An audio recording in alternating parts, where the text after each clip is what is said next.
Ce qui m'inspire beaucoup, ce sont les exemples de foi des personnes qui ont servi Christ avec un zèle inébranlable, jusqu'à la fin de leur vie.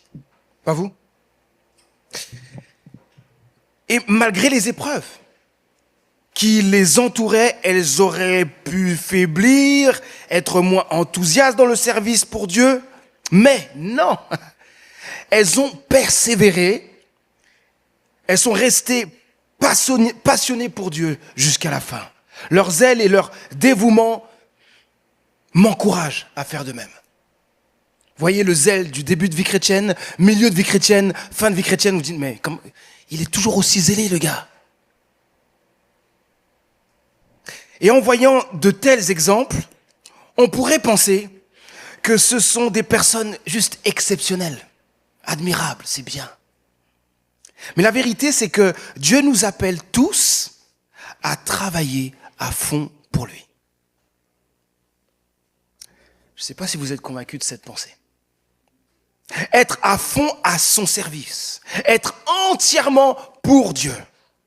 Il ne nous demande pas d'être à demi engagés, de faire juste le nécessaire, ou de se contenter de ce que font les autres autour de nous. Tiens, ils font ça, donc moi je fais la même chose.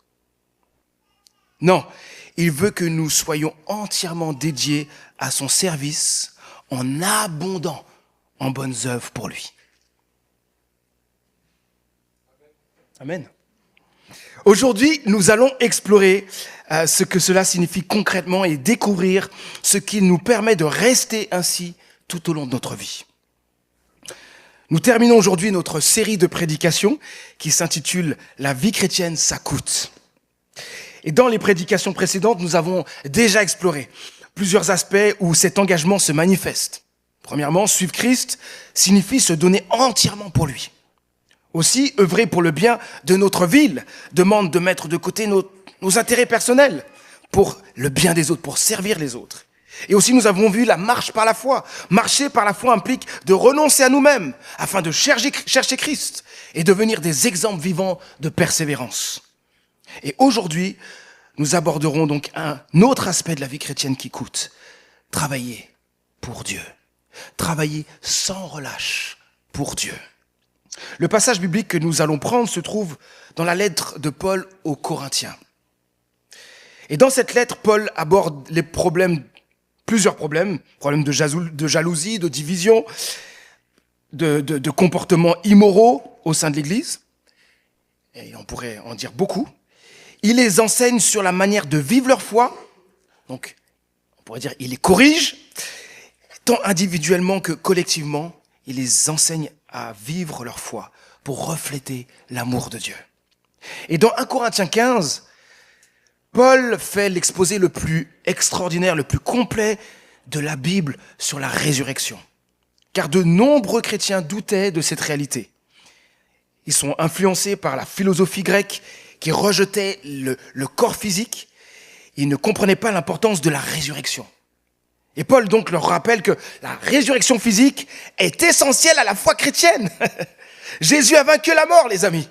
Et il offre l'espoir d'une vie éternelle dans un corps transformé. Donc on doit se réjouir de ça. Ne remettez pas en question cette vérité tellement essentielle. Et à la fin de son enseignement, Paul les encourage ainsi dans 1 Corinthiens 5, 15, verset 58. C'est ça notre verset pour ce matin. Il dit ceci, travaillez sans relâche pour le Seigneur. Alors, j'ai pris juste quelques mots, il y a plein de choses autour. Mais écoutez bien, travaillez sans relâche pour le Seigneur.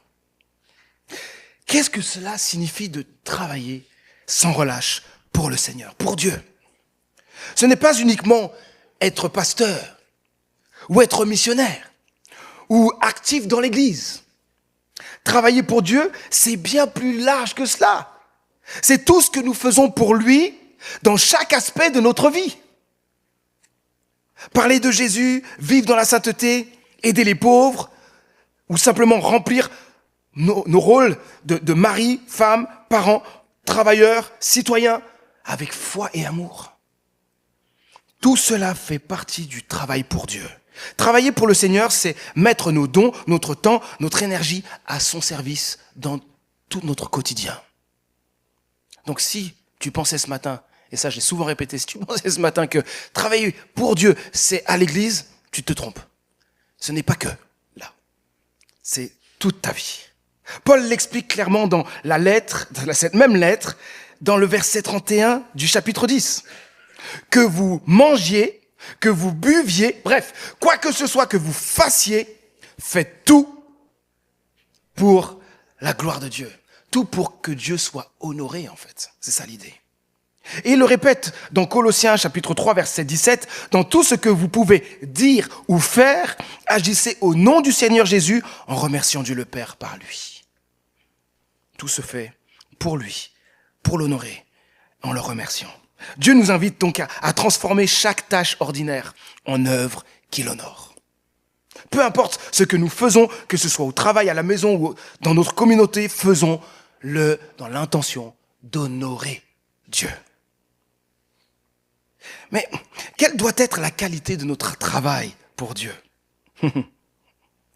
Paul utilise le terme « sans relâche ». Un mot riche de sens qui invite à une implication constante et en progression. Pour mieux comprendre, voici comment différentes versions bibliques l'expriment. Je vous les donne là, comme cela, sous forme de points. Soyez toujours plus actifs dans l'œuvre du Seigneur.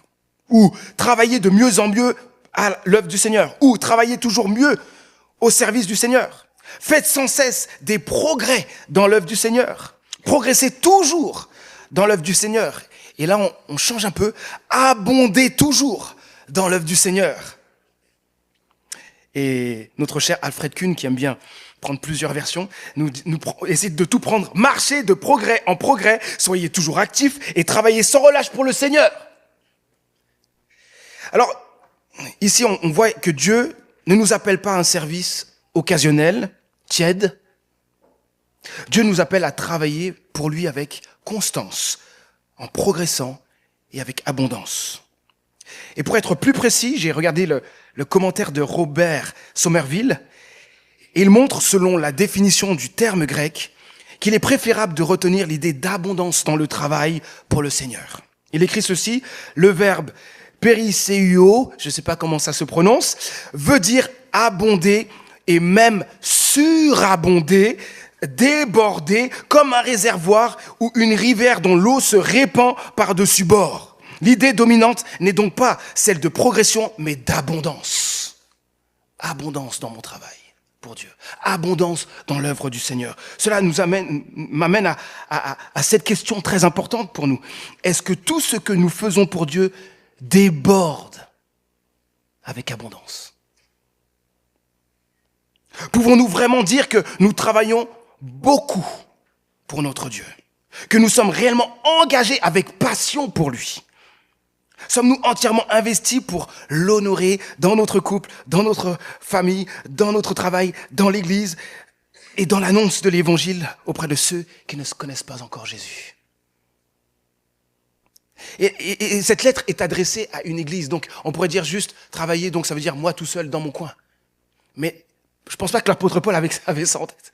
Il avait en tête la communauté. Est-ce que nous aussi, ensemble, nous travaillons vraiment de tout notre cœur, de toute notre énergie pour la gloire de Dieu? Et un autre mot important dans ce passage est le mot peine. On va aller un peu plus loin. Donc on découvre un peu plus le texte. Regardez la suite. Travaillez sans relâche pour le Seigneur, sachant que la peine que vous vous donnez, on s'arrête là, la peine que vous vous donnez. Ah bon? Est-il possible de travailler pour Dieu avec peine? Beaucoup imaginent que servir Dieu devrait toujours être facile, confortable et sans difficulté. Pourtant, Paul nous montre que c'est souvent tout l'inverse. Servir Dieu demande des efforts réels et parfois même, ou souvent, des sacrifices. L'apôtre parle ici par expérience. Il sait que l'œuvre de Dieu demande parfois de la sueur, de la fatigue, voire des souffrances. Nous ne sommes pas encore au paradis. La vie ici-bas implique des défis, même dans le service pour Dieu. Mais cette peine n'enlève en rien notre joie. Parce que nous savons pourquoi nous œuvrons. Elle montre simplement, en tout cas, que l'effort fait partie du chemin. Alors, ne soyons pas surpris ou découragés lorsque ce que nous faisons pour Dieu devient difficile. Si tu peines dans l'œuvre de Dieu, sois encouragé. C'est normal. Et cela a de la valeur aux yeux de Dieu. Le travail pour Dieu ne se limite pas, vous l'avez compris, au dimanche matin, ni à quelques instants isolés dans la semaine. Ce n'est pas une activité que l'on met en pause, puis qu'on reprend quelques temps après, ou qu'on ralentit face aux difficultés. Ce n'est pas non plus un engagement qui peut se contenter de stagner ou d'être fait à moitié. Dieu attend de nous un service authentique, constant, animé par un désir profond de produire de nombreux fruits pour Dieu, pour lui, en lui offrant le meilleur de nous-mêmes. Mais il y a un problème, la paresse. La paresse spirituelle est un piège qui peut facilement nous attaquer, nous attraper. Elle nous freine dans notre marche avec Dieu et nous faisant préférer le confort à l'obéissance. Je pense que quand Paul dit « travaillez sans relâche pour le Seigneur », il vise directement, certainement aussi, cette tendance chez certains ou plusieurs à en faire le minimum. Priez peu, c'est bon, j'ai fait ce qu'il faut. Donnez peu, c'est bon, j'ai fait ce qu'il faut. S'impliquer peu, on s'arrête là. J'ai déjà fait ça, donc. Donc, priez peu, donnez peu, s'impliquer peu, etc. Mais comme le souligne John MacArthur, écoutez ceci, c'est toute une parole que Paul adresse aux innombrables chrétiens qui travaillent et prient et donnent et souffrent aussi peu que possible. Là, il est en train de commenter le texte. Comment pouvons-nous nous satisfaire des choses éphémères et insignifiantes du monde? Comment pouvons-nous prendre nos aises quand tant de personnes autour de nous sont morts spirituellement? Et tant de frères et sœurs dans la foi ont besoin d'édification, d'encouragement et d'aide de toutes sortes. Quand le chrétien peut-il dire « J'ai fait mon temps, j'ai fait ma part, que les autres fassent le travail maintenant ». Il poursuit, il est certes important de se reposer dans la mesure du nécessaire, mais si nous devons exagérer, dit Paul, ça devrait être en travaillant de mieux en mieux pour le Seigneur, pas moins. Les loisirs et la détente sont deux grandes idoles modernes devant lesquelles beaucoup de chrétiens semblent fin prêts à s'incliner. Dans une juste mesure, les loisirs et les divertissements peuvent contribuer à restaurer notre énergie et accroître notre efficacité.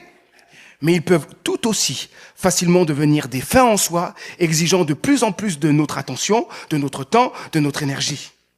Plus d'un croyant s'est détendu et diverti au point d'abandonner complètement l'œuvre du Seigneur. Fin de citation. Soyons vigilants, les amis.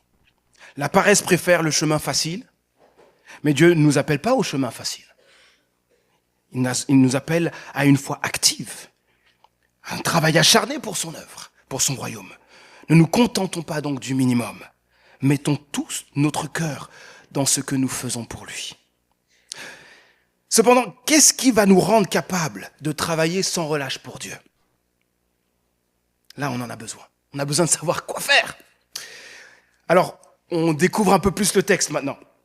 Je le lis à partir du verset 57 jusqu'à la fin du verset 58. Loué soit Dieu qui nous donne la victoire par notre Seigneur Jésus-Christ. C'est pourquoi, mes chers frères et sœurs, soyez fermes, ne vous laissez pas ébranler et travaillez sans relâche pour le Seigneur, sachant que la peine que vous vous donnez au service du Seigneur n'est pas inutile. Loué soit Dieu qui nous donne la victoire par notre Seigneur Jésus-Christ. Avant ce passage, Paul avait expliqué une vérité essentielle. La résurrection de Jésus est au cœur de la foi chrétienne. Tout comme Christ est ressuscité, les croyants ressusciteront aussi un jour avec des corps glorifiés. Et grâce à cette résurrection, à la résurrection de Jésus, la mort est vaincue. Cela nous donne donc une espérance solide, celle de vivre éternellement avec Dieu. Ok ? Et dans ce contexte-là, Paul appelle les chrétiens de Corinthe à puiser leur force et leur motivation dans cette victoire de Christ sur la mort. C'est là que se trouve la clé pour travailler sans relâche pour Dieu. Christ a vaincu la mort. Et ça doit nous enthousiasmer et nous encourager sans cesse à travailler de mieux en mieux pour Dieu, à abonder en œuvres bonnes. Cela nécessite deux choses quand même fondamentales. Et dans notre texte, il est question de rester ferme et inébranlable. Rester ferme dans la foi en Christ. Paul insiste sur le fait que nous devons avoir une foi solide, bien ancrée dans les vérités de l'évangile, de la bonne nouvelle de Jésus-Christ. Si nous ne sommes pas complètement sûrs de ce que Jésus a fait pour nous, sa mort, sa résurrection, notre salut et la promesse de notre résurrection, notre foi peut s'effondrer quand les circonstances sont difficiles, quand les épreuves viennent. Sans ces bases solides, il devient difficile de rester fidèle et de servir Dieu de manière constante. C'est pour cela que les cours fondements existent à l'église d'Ozoir. Les fondements de la foi, s'ils ne sont pas solides, c'est dangereux pour notre vie chrétienne. Deuxième chose, être inébranlable. On a un peu la même pensée avec rester ferme et inébranlable. Inébranlable malgré ici les épreuves. Paul appelle à ne pas être facilement influencé par les fausses doctrines, les idées intéressantes peut-être du moment, les idéologies contraires ou les pressions de la vie. Il s'agit de rester solidement attaché à la bonne nouvelle de Jésus-Christ, même dans les épreuves ou lorsque le service de Dieu devient difficile. Les amis, savoir que Christ est ressuscité, que nous ressusciterons aussi et que Jésus-Christ a vaincu la mort, transforme tout. Cela nous donne une espérance inébranlable, un but qui dépasse cette vie, la force de continuer à servir Dieu, peu importe les circonstances, les difficultés. Chaque action que nous accomplissions pour lui a une valeur éternelle et n'est jamais futile, inutile. Une chose importante que l'apôtre Paul fait et qui impacte profondément sa vie, c'est un des secrets dans ce texte, c'est la louange. Il commence par là. La résurrection de Jésus-Christ, notre propre résurrection future et la victoire de Jésus sur la mort et le péché doivent sans cesse nous pousser à la louange, remplir nos cœurs de joie. Cela doit nous pousser à remercier Dieu sans cesse. Donc veillons à ce que nos louanges soient constamment sur nos lèvres, des louanges à Dieu, pour que chaque jour nous envahissions nos cœurs de ces vérités importantes. Christ revient bientôt. Nous vivrons une résurrection. Nous irons sur une nouvelle terre où la justice habitera et où il n'y aura plus de péché, plus de mal, plus de souffrance. Une perspective éternelle est devant moi. Donc, je veux servir autant que possible. Deuxième et dernier point. Qu'est-ce qui va nous rendre capables de travailler sans relâche pour Dieu? Gardons en tête que notre service sera récompensé. On l'a vu dans le texte, travaillez sans relâche pour le Seigneur, sachant que la peine que vous vous donnez au service du Seigneur n'est pas inutile. Paul nous rappelle une vérité profondément encourageante. Rien de ce que nous faisons n'est vain. Même les plus petits efforts, sacrifices, sont remarqués par Dieu le Créateur. Et cela portera des fruits éternels. Alors écoutez, la récompense ne vient peut-être pas immédiatement. Et c'est ça qui peut nous ralentir ou parfois nous amener à avoir des sentiments de découragement. Mais la récompense réside dans la promesse que tout travail accompli pour Dieu a une portée éternelle. Nous devons faire confiance à Dieu qui le dit. Et cela inclut la joie de voir des vies transformées, de voir la croissance du royaume de Dieu et finalement une récompense céleste lorsque nous serons en sa présence. Il honorera tout ce que chacun aura fait pour lui. La véritable récompense réside dans la satisfaction de savoir que notre service a réjoui le cœur de Dieu. Cela a une valeur éternelle. Mes amis, rappelons-nous cela chaque jour. Chaque prière chaque acte d'obéissance, de bonté, de service, de témoignage peut impacter la vie de quelqu'un et contribuer à la croissance de l'Église de Jésus-Christ. Chaque acte est vu par Dieu, réjouit son cœur, et un jour, il nous honorera pour tout ce que nous aurons fait pour lui, lorsque nous serons dans sa présence.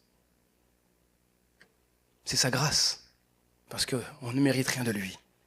Tout est grâce. Cela nous pousse à servir Dieu sans relâche et abondamment. L'apôtre Paul, au verset 10, va dire qu'il a travaillé plus que tous les apôtres. Et quand il dit cela, il dit « Ah, non pas moi, mais Christ, sa grâce en moi. » Ce n'est pas nos œuvres à nous, nous comptons sur la toute-puissance de Dieu. Je conclus. Dieu nous appelle à travailler sans relâche pour lui. Qu'est-ce qui va nous rendre capables de travailler sans relâche pour lui? Trouvons notre force en Christ, qui a vaincu la mort. Et gardons en tête que notre service sera récompensé. Prions. Jésus-Christ, merci de t'être entièrement donné pour nous. Tu as donné ta vie pour nous libérer du péché et de la mort et rétablir notre relation avec Dieu pour l'éternité. Nous voulons à notre tour nous donner entièrement pour toi avec un cœur débordant d'amour et de reconnaissance pour tout ce que tu as accompli. Nous voulons t'exprimer par toute notre vie notre reconnaissance pour le salut que tu nous as offert. Notre Dieu, tu nous appelles à travailler sans relâche pour toi. Aide-nous à œuvrer ainsi en puisant nos forces en Christ, qui a vaincu la mort, et en gardant sans cesse à l'esprit que notre service sera récompensé. Continue à transformer nos cœurs afin que nous t'honorions toujours davantage et portions toujours plus de fruits pour ta seule gloire. Au nom de Jésus-Christ. Amen.